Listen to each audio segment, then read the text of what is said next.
Joe Scarborough of MSNBC made a bone-chilling claim on his show about Donald Trump yesterday. Let's watch. Follow up with that, and I'll be very careful here. Several months ago, a foreign policy expert on the international level went to advise Donald Trump, and 3 times he asked about the use of nuclear weapons. 3 times he asked, at one point, if we have them, why can't we use them? That's one of the reasons why he just doesn't have foreign policy experts around. Trump asked 3 times. 3 times in an hour briefing, why can't we use nuclear weapons? With that. Be careful, America, and be careful, Republican leaders. All right, now understand it is Joe Scarborough. Joe Scarborough is known to say things that are total and utter bullshit at other times. But do I think there's a grain of truth in the story? Yeah, I do. Now, maybe I'm wrong, but Trump has made other comments about nuclear weapons that are kind of flippant.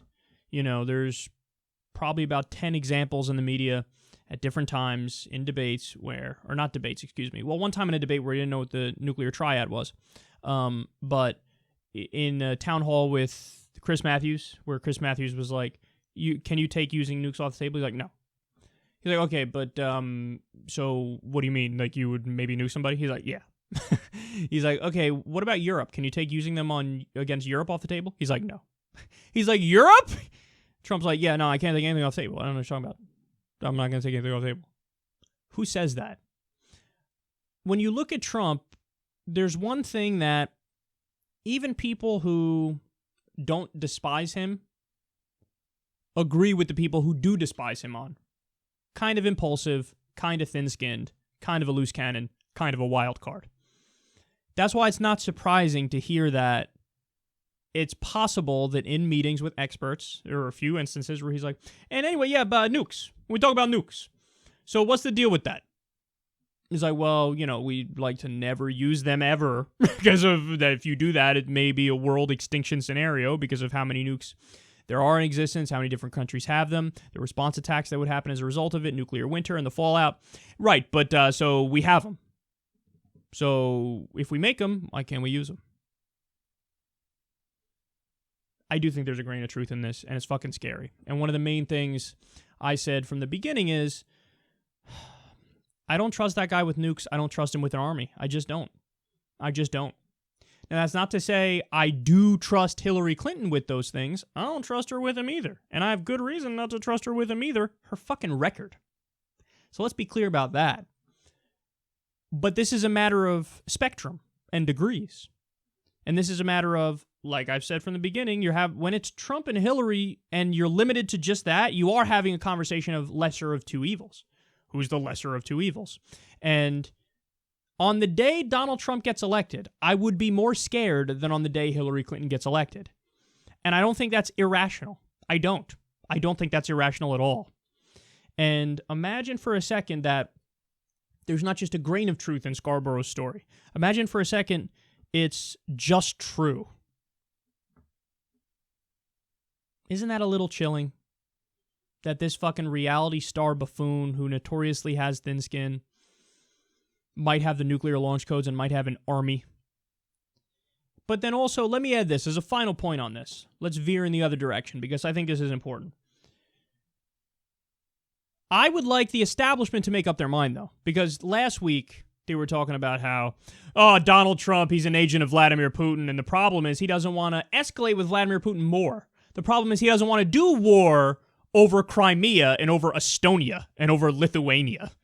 The problem is, see, Hillary Clinton, she's tough, and she would do a standoff with Vladimir Putin and maybe escalate to World War III. It's fantastic. Whereas Trump, with all his business dealings with Russia, I mean, look, he's going soft on Crimea. He doesn't want to do a standoff. He doesn't want to go to war. So, okay, which is it, establishment? Which is it?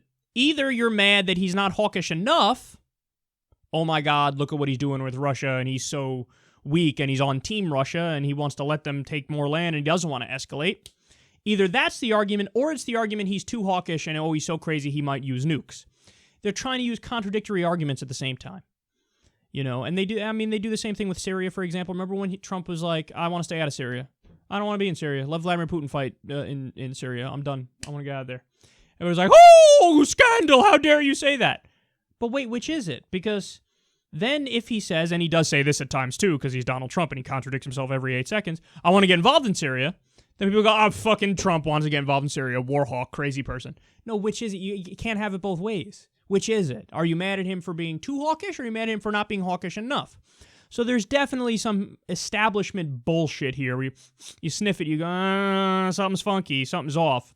But having said that and pointing out the establishment's hypocrisy, because it's there, and by the way, they were talking to a notorious neocon general in that clip with Joe Scarborough, and I don't trust that guy for a split second. But having said that, this is an original concern I had going all the way back to when Trump became the nominee, and you guys can see the segments and you can hear me talk about it.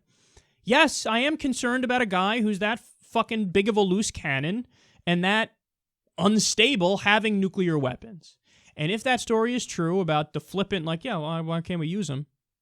I'm not surprised, but I do think we should all fear that.